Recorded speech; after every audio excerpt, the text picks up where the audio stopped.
اندر ایک تمیم داری انصاری بیان کرتے ہیں کہ اندر ایک نہایت حسین و جمیل عورت بیٹھی ہوئی تھی۔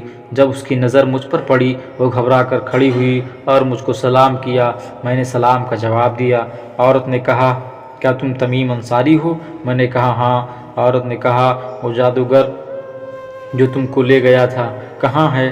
میں نے کہا، وہ تخت سلیمان کے پاس ہلاک کر دیا گیا۔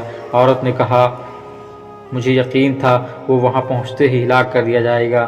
میں نے اس کو بہت سمجھایا اور وہاں جانے سے منع کیا تھا کہ وہ پیغمبر خدا کا مقام ہے، مگر اس نے میری بات نہ مانی اور ہلاک ہو گیا۔ اے تمیم انصاری،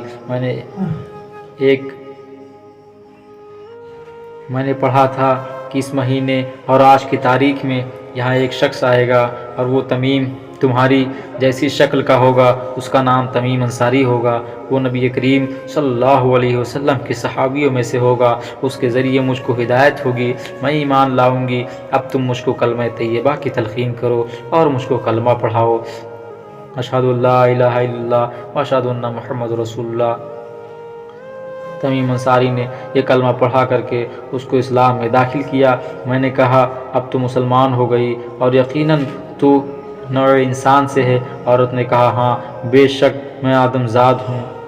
یہ سن کر مجھے بے حد خوشی ہوئی کہ اتنے سالوں کے بعد اپنا ہم جنس دکھائی دیا۔ میں نے کہا، اے عورت، تیرا یہاں آنا کیسے ہوا؟ تمیم داری انصاری نے اس مسلم عورت سے کہا کہ تو یہاں کیسے آئی؟ یہ سن کر اس نے کہا، مجھے بہت خوشی ہوئی۔ آپ نے کہا، اے عورت، بتا تیرا یہاں آنا کیسے ہوا؟ عورت نے کہا، میرا باپ کسی اور شہر کا بادشاہ تھا اور میری ماں وہاں کی ملکہ تھی۔ وہ اتنی خوبصورت اور حسین تھی کہ اس کا ثانی اس زمانے میں کوئی نہ تھا۔ میری ماں کو جب میرا حمل تھا، اس جادوگر نے جو تم کو تخت سلیمان علیہ السلام تک لے گیا تھا اور وہاں مارا گیا تھا، کسی طرح میری ماں کو دیکھ لیا، اس پر عاشق ہو کر اس کو محل سے نہ جانے کیا فریب دے کر نکال لایا اور اس قلعہ میں لا کر رکھا۔ میری ماں نے اس کو خبردار کیا کہ وہ حاملہ ہے، جب تک وضع حمل سے فراغت نہ پالے اس کے پاس تک نہ بھٹکنا۔ یہ سن کر اس جادوگر نے میری والدہ کے ساتھ کوئی حرکت نہ کی۔ خدا کی قدرت دیکھو کہ وہ اپنے بندوں کو کس طریقے سے بچاتا ہے۔ جب وضع حمل کا وقت آیا تو میں پیدا ہوئی۔ میری والدہ نے بارگاہ الہی میں گر گرا کر دعا کی، خدا بندہ، تیری بندوں میں ایک ناچیز بندی میں بھی ہوں، تو ہی میری عزت و آبرو کا محافظ ہے۔ یہ جادوگر مجھ سے بدفعلی کا ارادہ رکھتا ہے، اب تیرے سوا میرا کوئی مددگار نہیں ہے۔ میں تیری پناہ چاہتی ہوں، بس مجھ کو دنیا سے اٹھا لے اور اپنے پاس بلا لے تاکہ میں اس جادوگر کے چنگل سے چھٹکارا پا جاؤں۔ ماں کی دعا قبول ہو گئی اور وہ اسی وقت اس دار فانی سے انتقال کر کے عالم جاودانی کو عزت و آبرو کے ساتھ روانہ ہو گئیں۔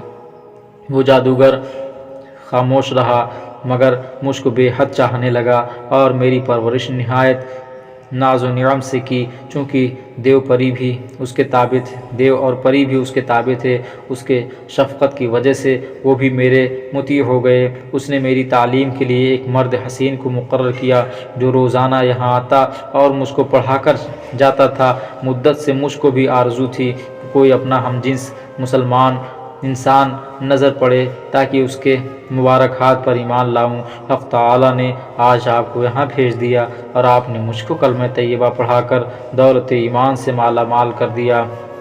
آج سے آپ میرے دینی بھائی ہو اور میں آپ کی دینی بہن۔ اب آپ یہیں رہیں اور مجھ کو احکام دین اسلام کی تعلیم دیا کریں۔ اس کی درخواست پر میں وہیں پڑا رہا اور اسے احکام اسلام کی تعلیم دینے لگا۔ کچھ دن کے بعد میں اپنی بیوی بچوں کو دیکھنے اور روضہ رسول صلی اللہ علیہ وسلم کی زیارت کرنے کے لیے بے اختیار ہو گیا۔ اسی وقت میں نے وہاں رخصت ہونے کا ارادہ کر کے اپنی اس دینی بہن سے اجازت چاہی۔ وہ حیران ہو گئی اور کچھ دن رکنے پر اصرار کرنے لگی۔ میرا اضطراب انتہا کو پہنچ گیا تھا۔ میری بے چینی دیکھ کر اس نے میری دینی بہن نے کہا، تم اپنے طور پر اپنے گھر نہ پہنچ سکو گے کیونکہ تمہارا مکان یہاں سے 2040 سال کی دوری پر ہے۔ میں تم کو ایک دیو کے ذریعے مدینہ طیبہ پہنچانے کا بندوبست کرتی ہوں۔ تم کو کسی طرح کا اندیشہ کرنے کی ضرورت نہیں، دیو تمہیں آسانی کے ساتھ تمہارے گھر پہنچا دے گا۔ پھر وہ ایک دیو کو بلا کر اس سے کہا کہ میرے دینی بھائی ہیں، ان کا وطن مدینہ منورہ ہے، ان کو مدینہ طیبہ میں ان کے گھر پہنچا دے۔ دیو نے کہا بہت اچھا، میں انہیں بہت جلد ان کے گھر پہنچا دوں گا۔ دینی بہن نے کہا جلد سے جلد کتنے دن میں؟ دیو نے کہا 3 دن میں۔ دیو کی زبان سے 3 دن کی مسافت سن کر میں بہت خوش ہوا۔ میری دینی بہن نے مجھے دیو کی گردن پر سوار کر کے کہا میرے دینی بھائی اب میں تمہیں رخصت کرتی ہوں۔ شاہ پری نے جو دعا تمہیں سکھائی ہے وہ ہر وقت پڑھتے رہو، اس کی برکت سے تم ہر طرح کی بلا سے محفوظ رہو گے۔ اچھا جاؤ، تمہیں خدا حافظ۔ تمیم انصاری رضی اللہ تعالیٰ عنہ حضرت علی شیر خدا کرم اللہ وجہہ الکریم کے مکان پہ مجمع عام میں حضرت عمر فاروق رضی اللہ تعالیٰ عنہ کو مخاطب کر کے کہا اے امیر المومنین، میری اس دینی بہن نے مجھ کو دیو کی گردن پر سوار کر کے کہا اے تمیم انصاری جاؤ، تمہیں خدا کو سونپا۔ دیو مجھ کو آسمان کی طرف لے اڑا، تھوڑی دیر کے بعد مجھ کو ہلاک کر دینا چاہا، یعنی مجھے نیچے پھینک دینے پر آمادہ ہو گیا۔ اس کی یہ آمادگی میرے سمجھ میں آ گئی اور میں نے شاہ پری کی سکھائی ہوئی دعا پڑھنی شروع کر دی۔ اس کی برکت سے وہ مجھ کو نقصان نہ پہنچا سکا۔ خود ایک دریا میں گر پڑا اور میں اس کی گرفت سے چھوٹ کر ایک پہاڑ پر کھڑا ہو گیا۔ پھر وہ دیو دریا سے نکل کر میرے پاس آیا۔ میں نے کہا اے دیو، تو مجھ کو ہلاک کرنے کی تدبیریں کیوں کر رہا ہے؟ دیو نے کہا میں تجھ کو ہلاک کرنا نہیں چاہتا، بات یہ ہے کہ تیرے وطن کا ایک ہی راستہ ہے، اس راستے کے علاوہ دوسرا کوئی راستہ نہیں ہے، وہ راستہ بڑا خطرناک ہے، اس راستے پر ایک بہت ہی بڑا قوی ہیکل دیو وہاں رہتا ہے، وہ میرا دشمن ہے، جب وہ ہم دونوں کو دیکھے گا یقیناً مار ڈالے گا، اس لیے میں تجھے ادھر ادھر لے کر پھر رہا ہوں۔ میں نے کہا اس قوی ہیکل دیو سے بچ کر نکلنے کی کیا تدبیر ہے؟ دیو نے کہا تو مجھ کو اپنی انگوٹھی دے دے تاکہ اس کی برکت سے میں اپنے دشمن کو زیر کر لوں اور حفاظت کے ساتھ تجھ کو تیرے گھر پہنچا دوں۔ اے امیر المومنین، میں نے اپنی انگلی سے انگوٹھی نکال کر اس کو دے دی۔ وہ انگوٹھی اپنے منہ میں رکھ کر وہاں سے فوراً فرار ہو گیا۔